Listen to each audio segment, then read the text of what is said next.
Hey everyone, it's Strange Michael. I hope you're doing well today. Last night I ended up watching a film from a brand new 4-pack of horror thriller movies I had never seen before. I bought this at a Goodwill this past week. I went out to get a haircut and I actually bought this 4-pack because it had the Hitcher remake in it. Because I went to see that in the theaters and I have a little bit of nostalgia about that film, even though I haven't seen it in like 15 years, I think. So I don't even know if I still like it or not, to be honest with you, but I'm going to watch it at some point.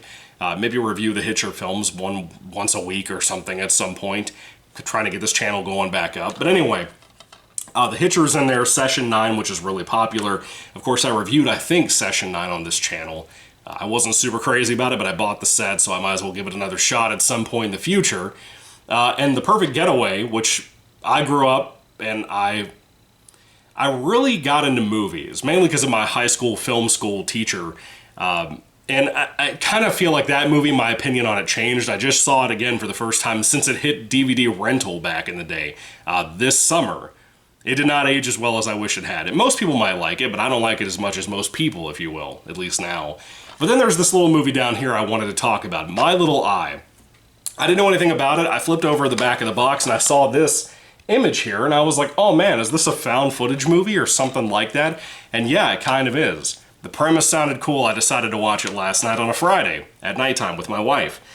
I guess the place to start with, I'll just go for the concept. It sounded cool. It sounded like it'd be up my alley.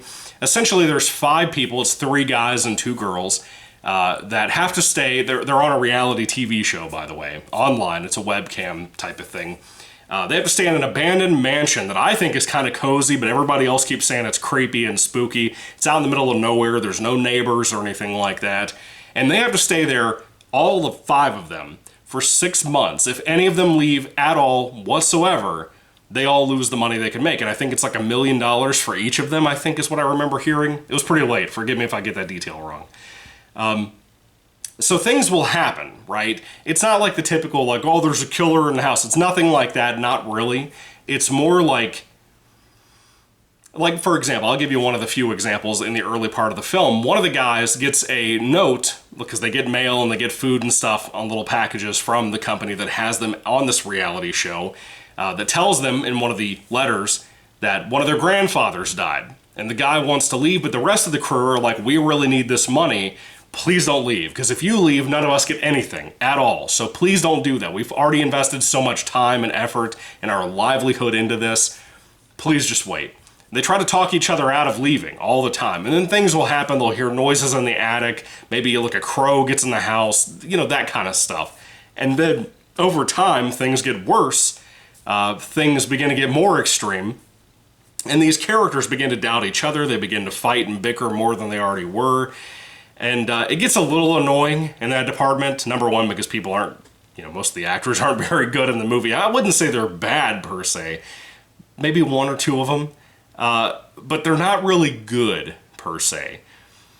But the writing is not great either. Neither is the characterization of these characters. So you're not really super invested in them or anything about them, but you kind of get little strands of is there a mystery here about somebody's past, or is there a tie here that could give us an answer as to what's actually going on? That stuff's kind of cool. There's not really anybody you would know in the show, or the movie, excuse me. I guess it's technically a show as well. But these cameras run 24/7, by the way. I forgot to mention that. Even in the shower, we get scenes of women taking showers a couple of times in the movie. There's a couple of people that you may know. One of them, I think, is a Red Ranger from Power Rangers. Pretty sure. I grew up watching the ones that he was on. I think he was on Wild Force at one point. I could be wrong about that, so don't quote me on that. But the other one is some guy named Bradley Cooper. Bradley Cooper's in this. How weird is that? It was so weird seeing him that young. It was before A-Team, a good, 2007? So a good 5 years before A-Team. Very bizarre. And I love Bradley Cooper, and he's good here too when he's here. He's not in the main cast. He's here for 10 minutes, but he's good. I like the potential that was here. I like the concept. I even like the music. There's one song in here you'll probably know from South Park. It's Fuck the Pain Away. Have you ever heard that? It's a great, funny, goofy song that makes me laugh every time I hear it. My wife did not know the song in the past. I introduced it to her. She laughs every time she hears it. We cackled last night when this came on the TV. Absolutely. But the movie itself was kind of a bore, to be honest. I wouldn't really say it's really even entertaining, to be honest, and I was excited to see this. It doesn't have a whole lot to offer in any department. And like I said, the concept was cool. The soundtrack was good with that Fuck Away the Pain song. But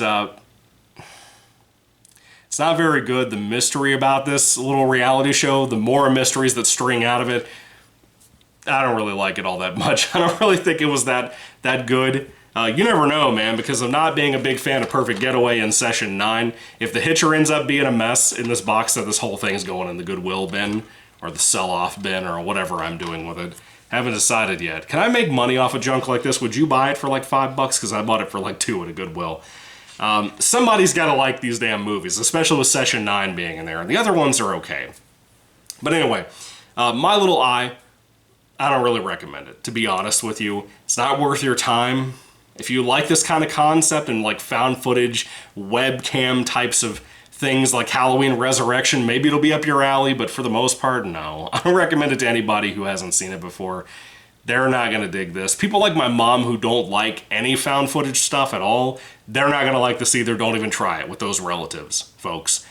So anyway, if I had to rate My Little Eye on a 5-star basis, I'd probably give it like a 2 out of 5 stars. There's so much wasted potential in this. So much it could have done. And sometimes it accomplishes those things, but the lack of good writing and the lack of good characters, for that matter, really affect what this is for me. It kind of feels like Saw a little bit, you know? So, I don't know. You know, Saw came out in what, 2001, I think? Was it 2001? I think it was 2001. I feel like this is slightly influenced by that. Maybe. I could be wrong. It could have been filmed before Saw was even released.